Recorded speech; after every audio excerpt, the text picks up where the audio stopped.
ایک مرتبہ کا واقعہ ہے کہ حضرت موسیٰ علیہ السلام کے زمانے میں پانی کی بہت قلت ہو گئی، لوگ پینے کے لیے پریشان ہو گئے۔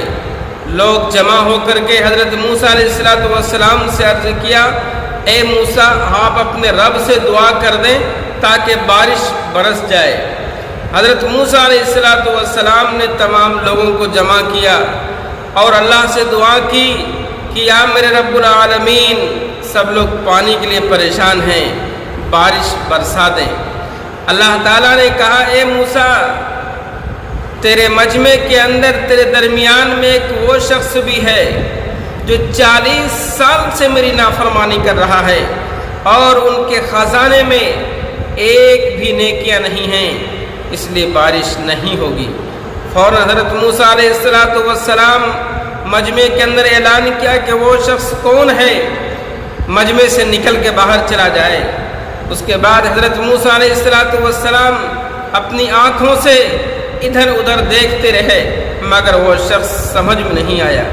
اس کے بعد اس نے اپنی بے عزتی کے ڈر سے اپنے دل میں دعا کی، اے میرے رب، میں 40 سال سے تیری نافرمانی کر رہا ہوں، آج میری عزت کا سوال ہے اور عزت کو بچانے والا صرف تو ہی ہے۔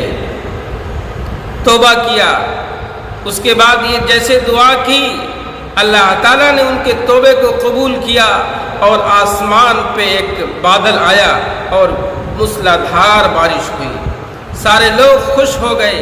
اس کے بعد حضرت موسیٰ علیہ السلام نے رب کریم سے پوچھا، اے میرے رب، وہ کون شخص ہے؟ میرے رب نے کیا جواب دیا؟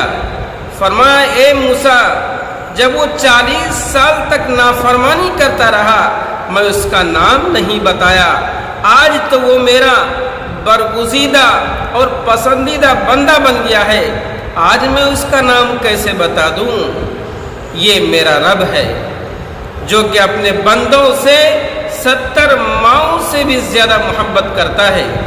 اس لیے میرے دوستو، وقت رہتے ہوئے توبہ کیجیے، استغفار کیجیے، اللہ سے اپنا تعلق جوڑیے، ہو سکتا ہے وہ آپ کی زندگی کا آخری توبہ ہو، بولنا مشکل ہے۔